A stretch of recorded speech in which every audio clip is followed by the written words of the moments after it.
Hello, everyone. Welcome to the Inclusive Investing panel. We're excited to have you all joining us today in the Vintage Track series. As a reminder, we have one more event in the series at 1:45, but today we're talking with Josh, Brandon, Inobut, and Benjamin about inclusive investing. We're excited to hear from them. Those of you that are just kind of tuning in, please feel free to be active in the chat, especially in regards to any questions you may have. We'll try to answer those and get to those live as much as we can. But here on out, I just hand it over to Josh. Appreciate your time.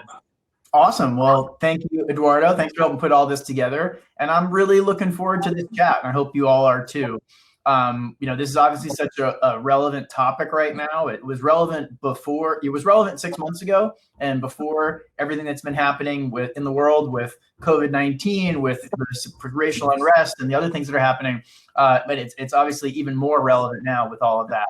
And it's something that I know is really important in Texas. It's really important to Capital Factory and to me. And I'm really looking forward to hearing from all the other panelists today.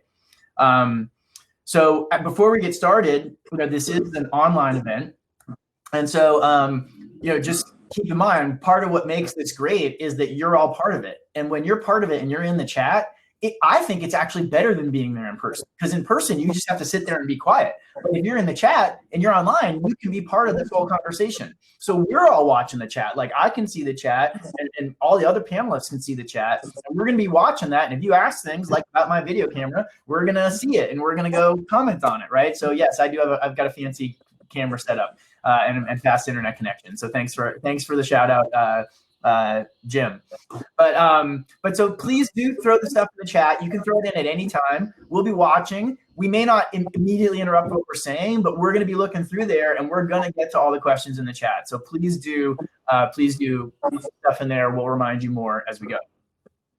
So when we talk about diversity in tech and funding, just to kind of level set, in my experience, when we talk about that at Capital Factory, we're not talking about anything. We're pretty specific. And when we're talking about diversity in tech and investing, it's primarily around women and people of color, right? Particularly African Americans. Those are two of the most underrepresented groups. So fortunately, we've got the right kind of panel here to talk about that today.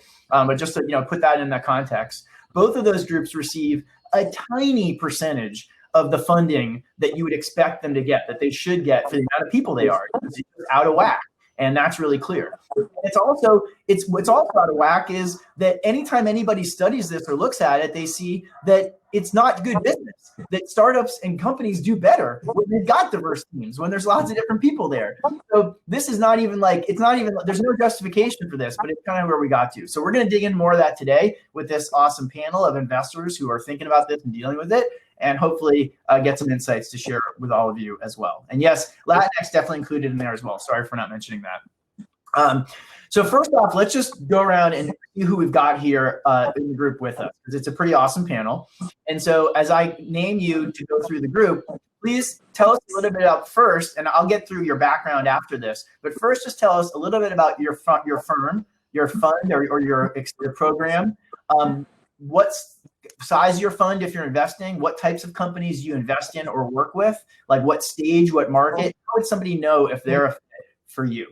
So Brandon Allen with TXV, you want to go first on that one? Tell us about TXV. Yeah, I'd love to. Thanks, Josh, and appreciate you moderating this panel. We've been aware of a lot of the efforts that you and Capital Factory specifically are doing, and I just appreciate you guys being a cheerleader and an advocate for all the work in the sector that you're doing. I'm a founding partner at TXV Partners. TXV is what we call like an early to mid-stage venture fund, headquartered in Austin, Texas, although with a national presence. We tend to focus on what we call human performance, which makes about 60% of our portfolio construction, meaning anything broadly in the health, fitness, and wellness sector, anything that allows you to perform better. So you think of like eating, sleeping, handling stress, making emotional connections. Those are the type of things we try and invest in, because for us, we see a huge delta in terms of, being the avocado toast generation. We're actually less fit than our parents were. And so we think that we're going to invest in technologies which go to this. We do have a smaller focus on B2B SaaS as well, writing checks from $1 to $3 million. Great. Awesome to have more investors here. We just did a human performance investment challenge for our defense group last month. And so we'll have to make sure to get you those companies if you haven't seen them yet. It was a whole bunch of different human performance related companies. Awesome. Well, next up, let's hear from Inabat at Interlock. Hi guys, my name is Inabat Karas and I'm a principal at Dallas-based Interlock Partners. And we're an early stage venture capital tech fund. We concentrate on anything software related, mostly B2B SaaS. We do look at B2B to C SaaS as well. We are pretty much geography agnostic. We do love our Texas companies though. We don't do many consumer deals, but other than that, our kind of a niche is Series A investments, and when there's already product market fit established, so you already have some revenue and you really need our help going into market, help with strategies, with operations. We're pretty active investors, so we like to take board seats. We like to help our entrepreneurs. We always say we love to work for our CEOs and founders. So every investment we do, we're pretty much involved in it on a daily basis. Everywhere you need help, we're being there for you in your hiring needs, operations, strategies, introduction, networks, you name it. Our writing checks are around 500,000 is the minimum, up to 3 million is the maximum. Probably over the life of the company, we try to invest up to 5 million. Awesome. Well, I know we've done quite a few investments together and enjoy that. So glad to have you here today. And we love Capital Factory. All the interests that come out of Capital Factory are always appreciated, and we love co-working with you guys. Awesome. Thank you. Great. Last but not least, Ben, tell us a little bit about Impact Ventures. Definitely. Thanks, Josh, for putting this together, and you guys for hosting this intentional conversation on how we can kind of move the ball forward with diversity and inclusion. So I'm Benjamin Van. I'm the founder and executive director at Impact Ventures. We are a startup accelerator and integrated capital fund that really works to address the racial and gender wealth gap in North Texas.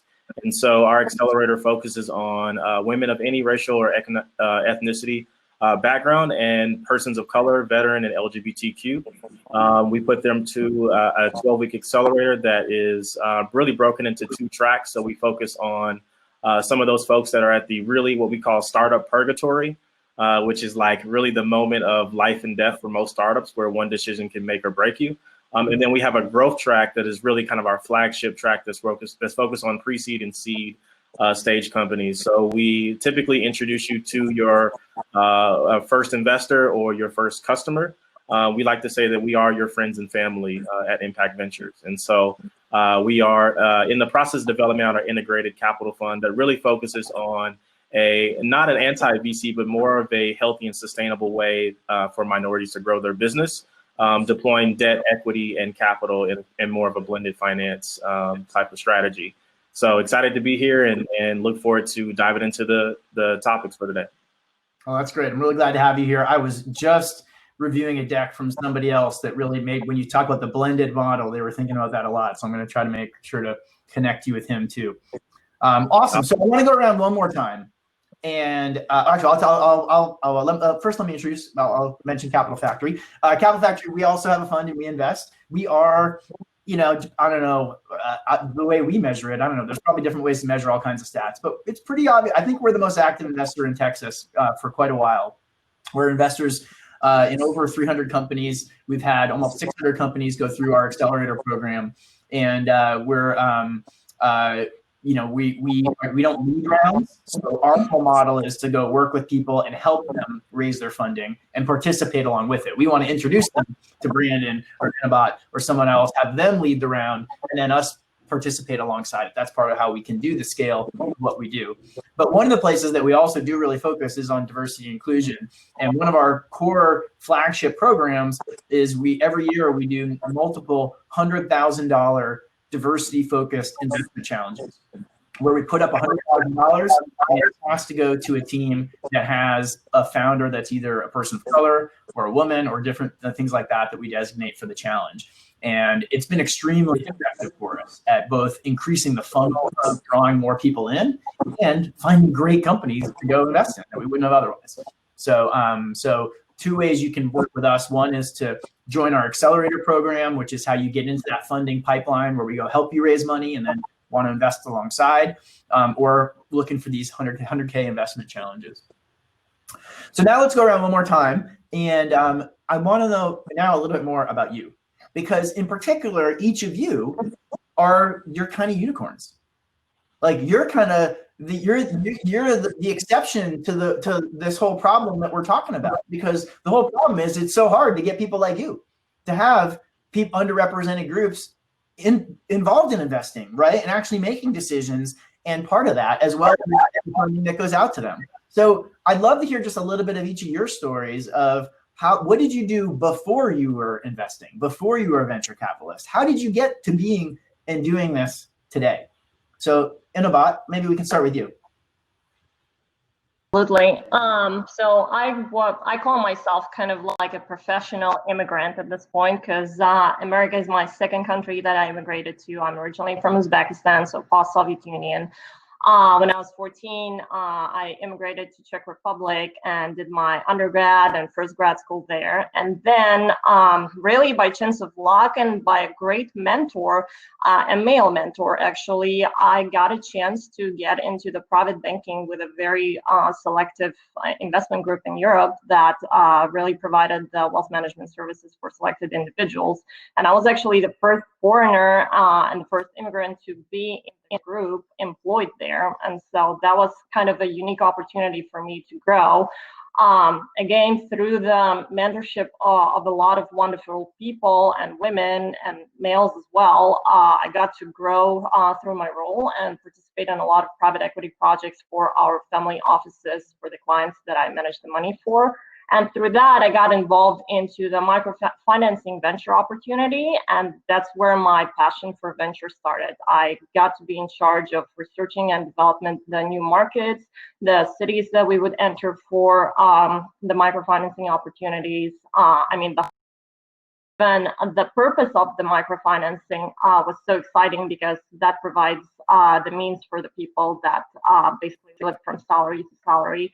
And so just by building the teams together, that's where my passion for venture started. And when I finally immigrated to the US, I got to establish my network here, and venture capital was my purpose to get into. And I was fortunate enough back in 2016, I joined the firm as an intern out of SMU, actually.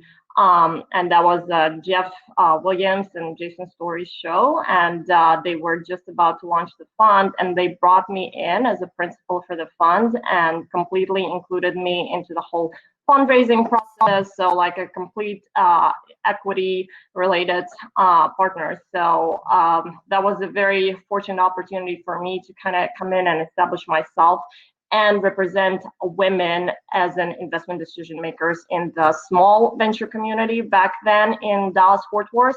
Overall, over the last 4 to 5 years, it already grew so much, but there's still so much more we can do. And I'm so glad to be seeing firms like Ben's and Brennan Allen's evolving, and Capital Factory's presence in Dallas really helped a lot too. So hopefully in the next 5 years, the venture community grows even further because we have all the resources. I love Texas. Everything is bigger in Texas. Our economy is booming. So hopefully we can establish ourselves as the very competitive next venture hub that will be the #1 in the country and hopefully in the world. Everything is bigger in Texas. Ben, how about you? How did you get to be doing this?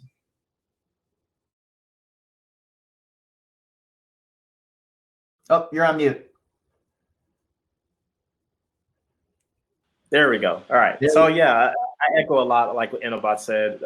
Non-traditional path, going to finding in venture. You know, if you think about the typical path is coming out of MBA, then going to investment banking, right? And then, you know, having an uncle or cousin or someone that gets you a job in venture is a typical path. For me, I had the luxury of having a non-traditional path that allowed me to see capital from different vantage points.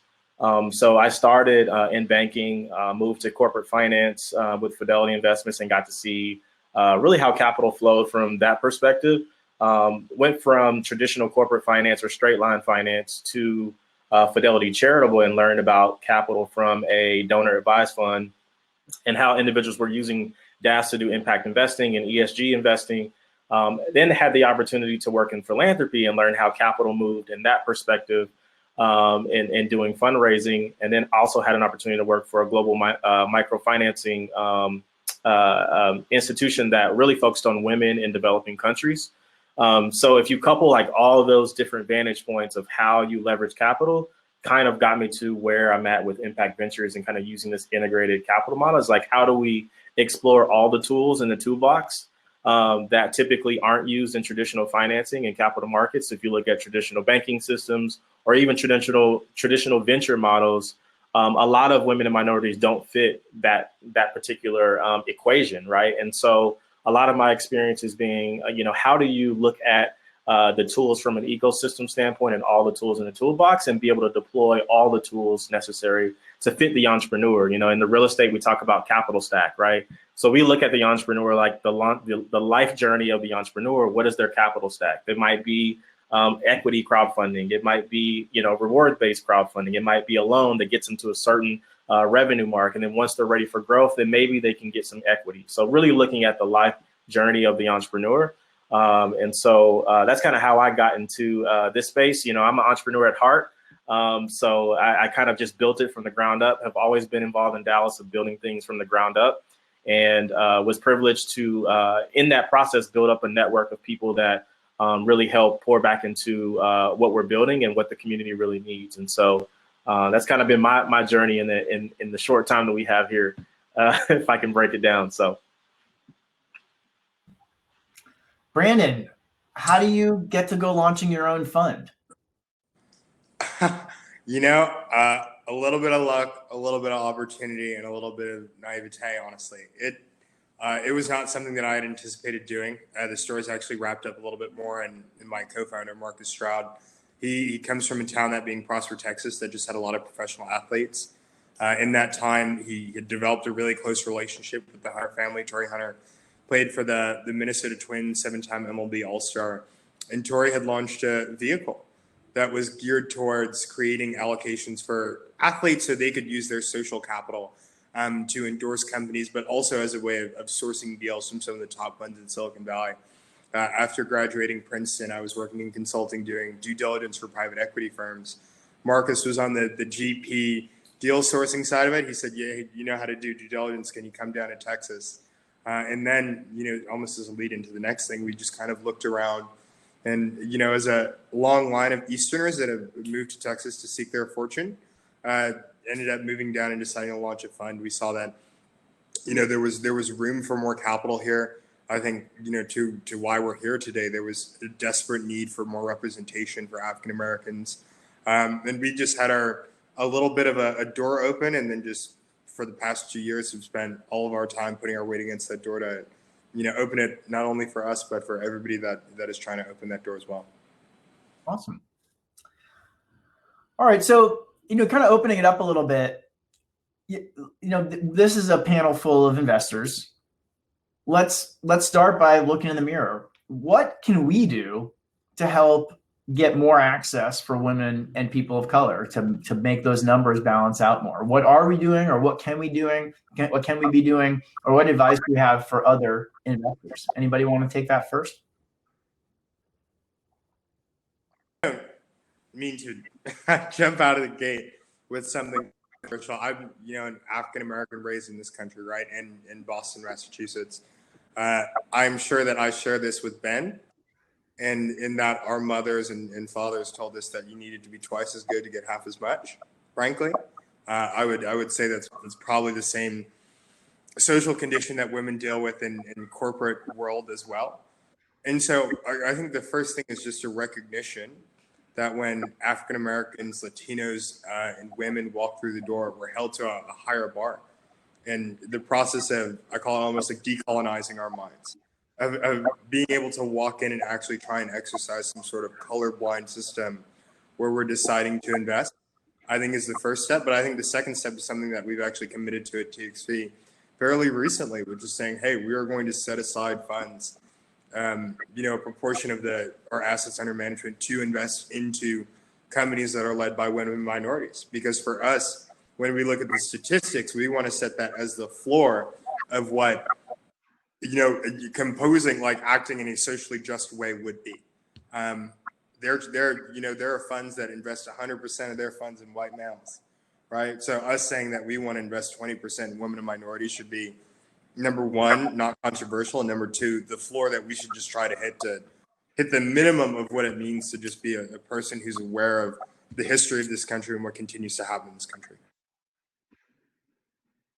I would like also to add that any intentions that we have to kind of bring the diversity and inclusion always starts at the top. Everything starts at the top of the culture. And so having the people of minorities and women at the investment partnership level already helps.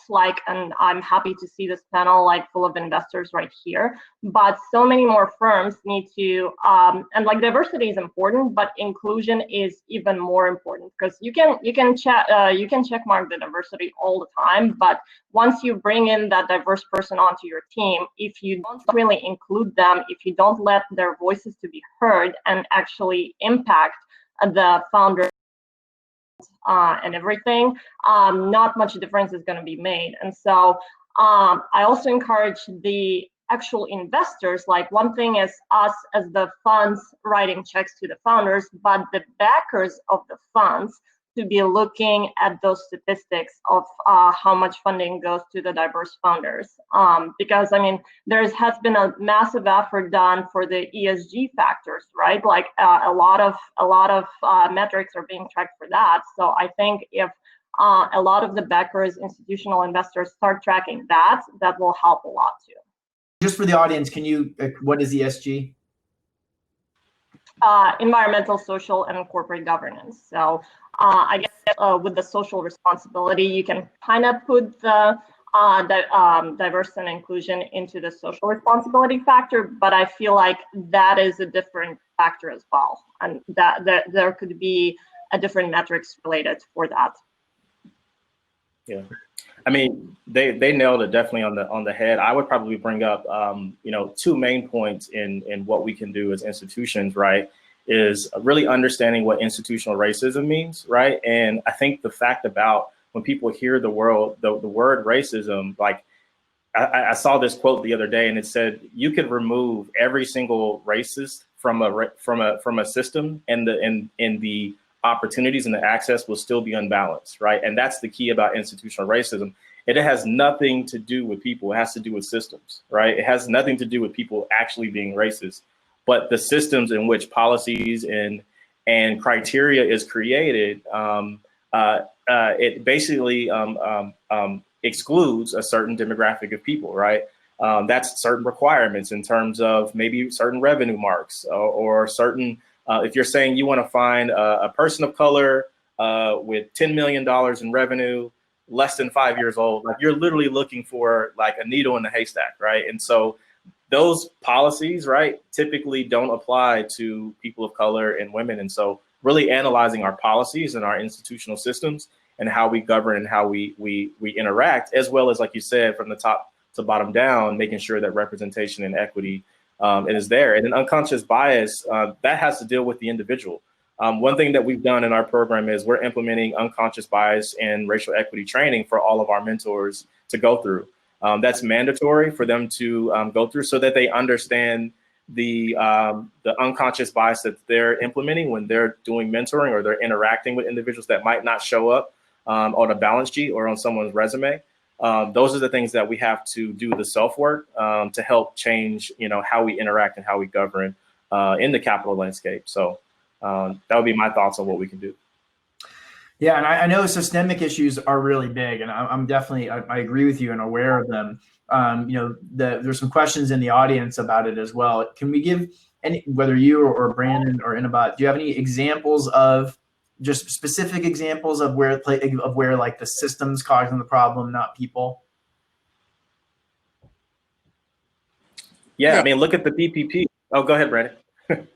Yeah, but I think one of the interesting thing is here that we are all, more so others, and these funds were all created within the past decade, right? And so the traditional, Silicon Valley funds, which have been here for 30, 40 years, they're just really small, and they have not spent any type of time trying to hire diverse personnel because the teams are so small that usually the correct candidate appears, and that correct candidate is the one that's almost the closest to your network.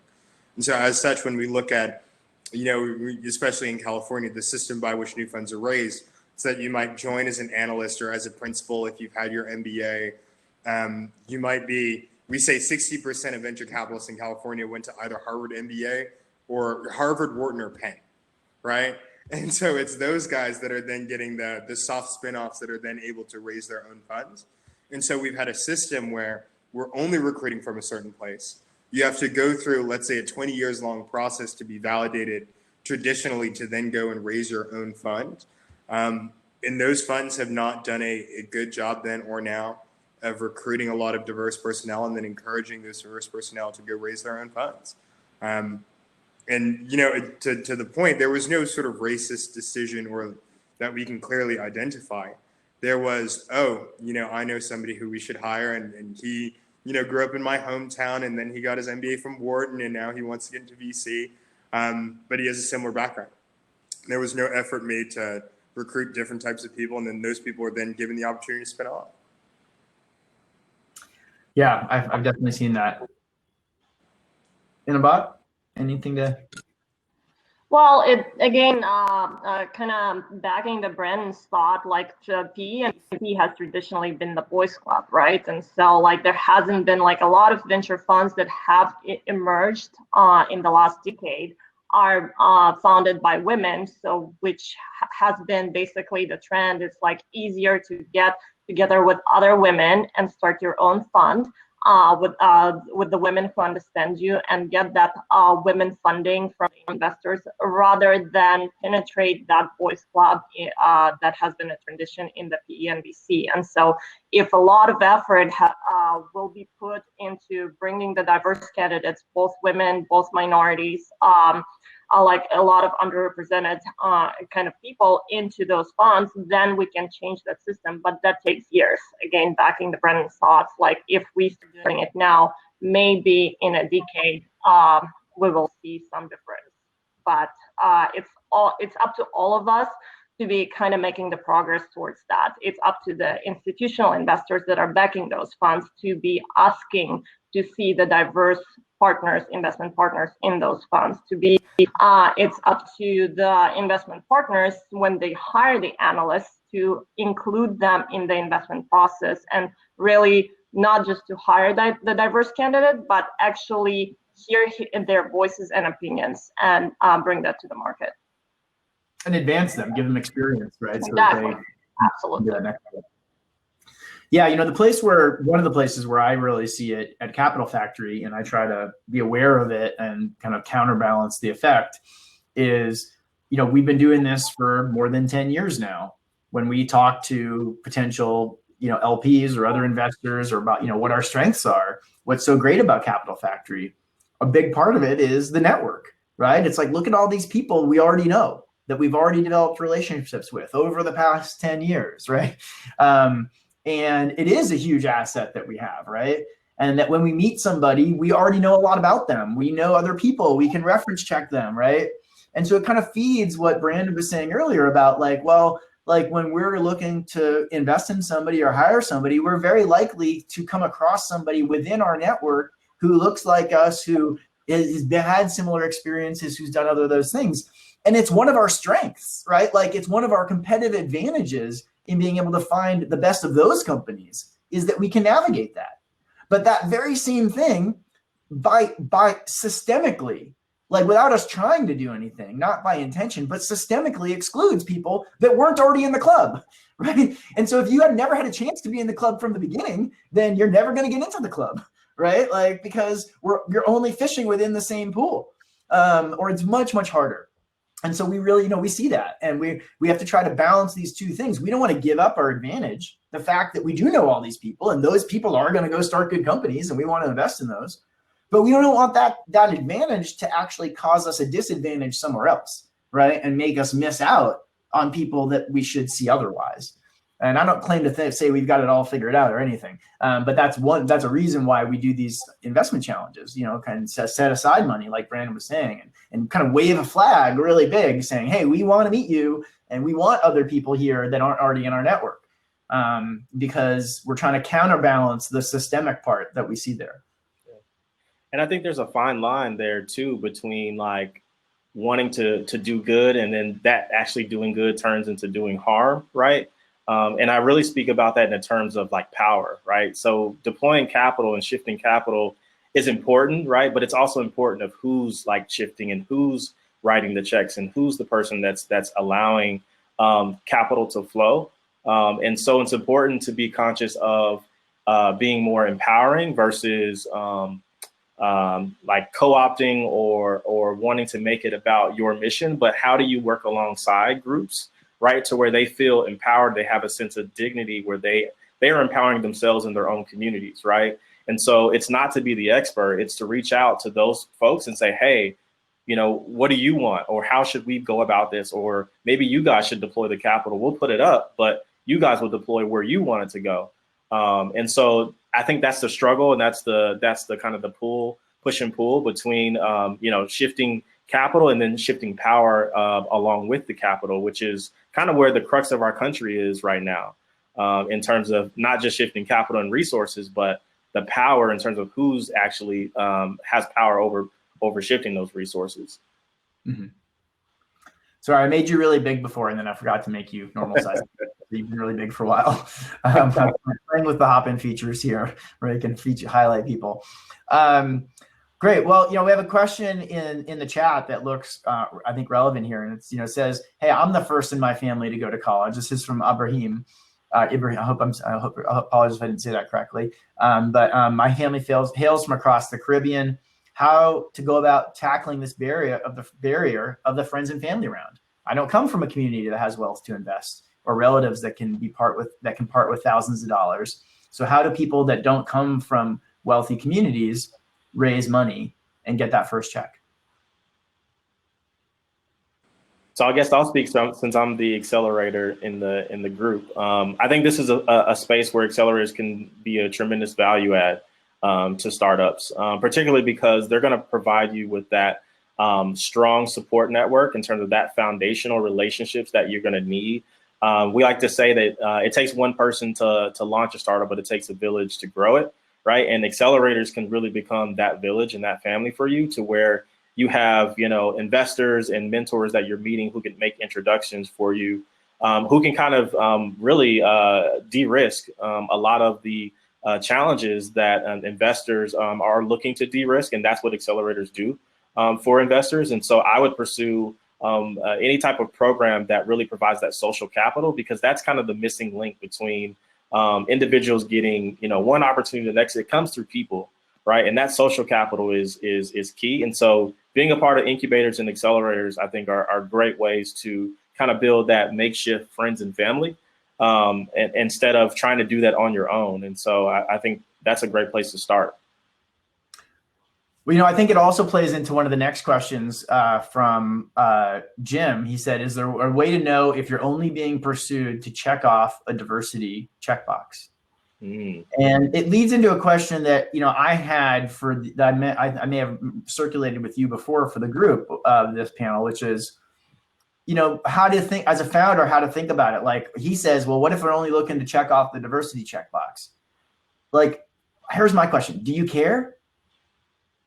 What do you think? Does it matter? Should you not take the money if you think they're giving it to you because they actually are selecting you because you're diverse versus, you know, potentially choosing on its own merits? This is a personal question. So I think at the end of the day, cash is cash, and if you can get it, you should get it. Because, you know, all this stuff all runs on money, right? But on the personal side, I don't care what gets you into the door. Like I'll give you a couple things. I'll give you a couple routes based on who I am, what I've done, what we're trying to do. Whatever gets you in the door is fine. But I will not absolve you of, you know, systemic racism or whatever it is because you wrote this one check this one time. And that's just how I kind of personally approach it. Like, don't. Well, because you're projecting it on the investor writing the check, but to the founder, should they have any reservations about taking the money? No. Yeah. Not at all. You Go ahead. disagree? Sorry, go ahead, Ben. Go ahead. No, I definitely think you should be wary of anyone who's giving you money, who you're taking money from, right? Because in running a startup, right, you're at least investing at the minimum a decade of your life, right? So who do you want to be a part of your startup family, right? For the life cycle of that business, that's important. You don't want an investor, and this has nothing to do with just like racism or tokenism. This is just taking an investor. You should have reserve for anyone that's going to be on your cap table. In terms of diligence your investors just like they're Exactly. diligent you, right? Exactly. Are they a value add, or are they just writing a check? Those are like baseline questions. But then as an underrepresented founder, yes, you want to know, do they have your best interest in mind? Like, are they actually going to help you and make introductions? I mean, obviously they would want to because they invested in your company. So when you win, they win. So you would think that they would want to. So I really think it's a deeper question of the mindset of the entrepreneur, right? And having a fixed mindset versus a growth mindset. And I think if you're always operating in a growth mindset, you're thinking of a place of abundance in terms of this resource was meant for me to do what, like, it's about what I do with the money, not necessarily what they check their box on is their, that's their prerogative and what they have to deal with morally, right? That's on them. But as an entrepreneur, it's really focused on like, okay, do I need this capital? Does it work for me? What am I giving up to get this capital? Is it an unfair deal? I think those are more important questions. And I think morally, definitely you want to be aligned with a value aligned partner as well, but you should be doing your due diligence on those before you accept the money. So I definitely think it matters. Yeah, I completely echo Benjamin's comments because I can tell you there are so many examples of founders actually taking money from the high net worth individuals, and you would think like it's not an institutional investor, you're not giving up capital technically, but just because that person is not a good fit and overall your relationship can just go worsen over the years. And that investor just had unrealistic expectations. He forgot it's a startup. He forgot it takes up to 10 years to return the money. He forgot that there is a risk involved. And just because he didn't like how the founder answered his emails, he made his life hell. So you really echoing again Ben's comments, you want to make a due diligence on your investor, on anyone who you're taking money from. And it doesn't matter if you're actually giving them voting power or not. Any check that you accept, I mean, it is hard because it is hard, especially for the minorities, the women founders, like because we already get so little exposure to investors. But you will regret it if it comes from the wrong person. Like there are so many examples, and what you can also do is if that investor actually invests, if there is a public information that he or she invested or the group invested into other companies, call those entrepreneurs and see what the relationship is like, because anyone can put anything on their social media. Like, yeah, we're big supporters of this startups. We're big supporters of the diverse and minorities. But call those founders and ask what the relationship is like. Are they really a value add? Do they really treat you well? Because it is a marriage that you're stepping in. I agree with both of you too. So I was just looking at to check off a diversity checkbox. Like, yeah, that in and of itself is not problematic, right? But you're right in that anybody that comes into what is your dream, your company, your baby, however you think about it, you should make sure that you're bringing the right personnel there. Yeah, I mean, so one of our founder we work with and invested in, Joe Spearman, I saw he made some comments. Who's an African-American founder. He made some comments about this that I was reading a few months ago, and certainly coming into COVID, and I tend to agree with. And I just think we've kind of touched on two different issues here that I would really separate. One is you should diligence all your investors. Like, this has nothing to do with diversity or anything else. Like, anybody you're taking money from, you should be really thoughtful about. And of course, that's hard when it's so hard to get money at all. Like, you've been talking to 100 people, somebody finally says yes. What, you're going to say no? Like, right? But yeah, you got to figure it out, because taking money from the wrong people can be worse than not taking money at all.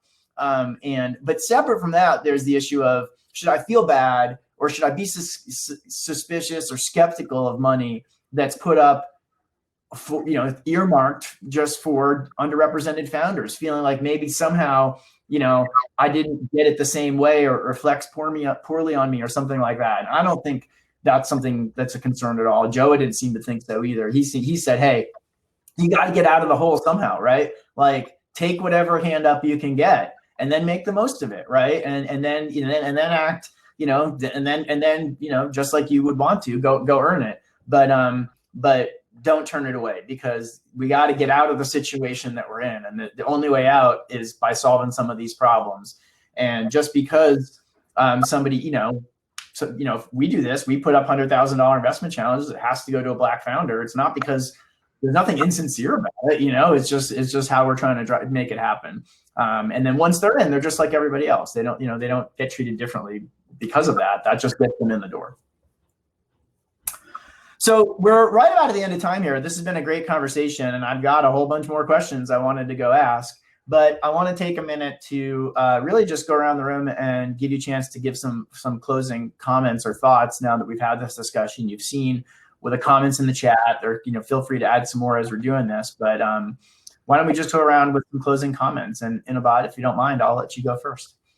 Yeah, sure. So I would say that because there is still a big gap to close, that kind of gap between the funding for the minorities and women-owned businesses, I would say, and because there's never enough funding out there for those underrepresented founders, every time you kind of get in the room, into the room with any investor, mentor, accelerator, don't forget that besides the money, you can actually ask for the mentorship, guidance and education, and introduction to investors. So even if that particular investor, by some reason, you don't fit their investment thesis or they didn't like your pitch, and ask for the honest feedback, why didn't they like it? Maybe that feedback will be actually valuable to your model. Maybe you have to pivot it a little bit. But don't get out of that room without asking for introduction to at least one or two investors. Like anyone, you can always ask for it. The worst thing that can happen, they'll say no.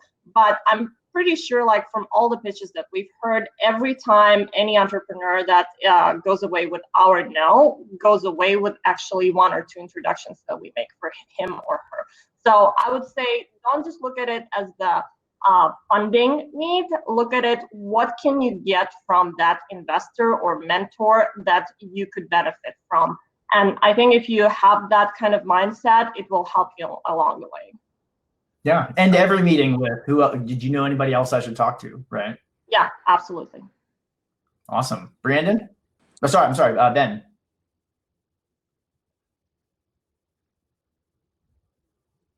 I mean, I would say more, not necessarily to the founder. I say it to my founders is to keep doing what you're doing. There's nothing wrong with you.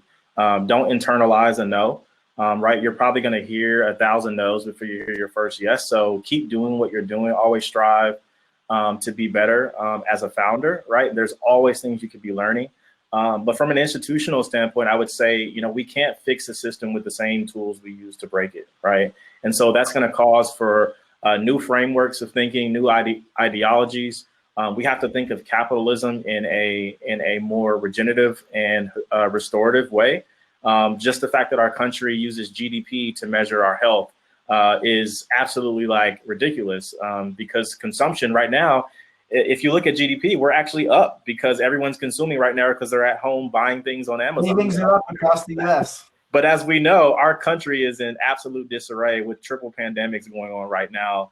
But if you look at our GDP, you would say that we're healthy as a country because we're consuming, right? And so we have to begin to think about our systems differently, and the tools that we use and the individuals that we put in place to reenact and reinforce those systems. So would love to connect with anyone. We actually have our accelerator launching, our application launching this week for the fall. I'll post a link in there as well to finding opportunities to service you all on your journey and partner with Capital Factory and Interlock and TXV in any ways that you guys want to pour back into our founders. And so we're excited. We did our first cohort last spring and raised over $438,000 in a pandemic, all minority founders. And so we're excited about that success and want to continue to build on it. So glad to be a part of this conversation.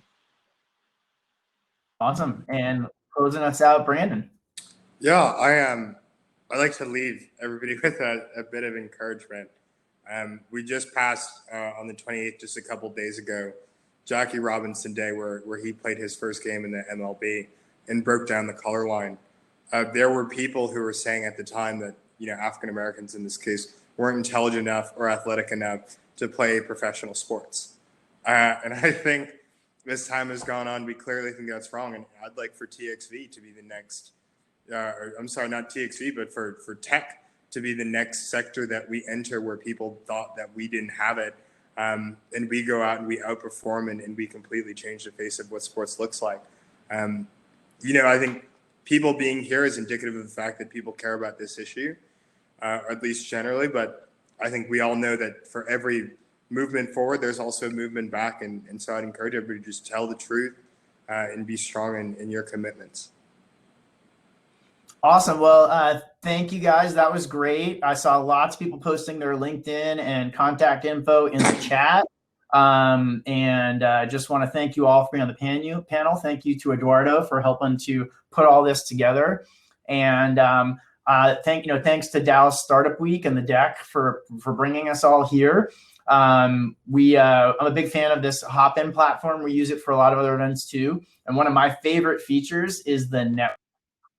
It's kind of like chat roulette, except you aren't going to get somebody showing you naughty pictures because it's Dallas Startup Week.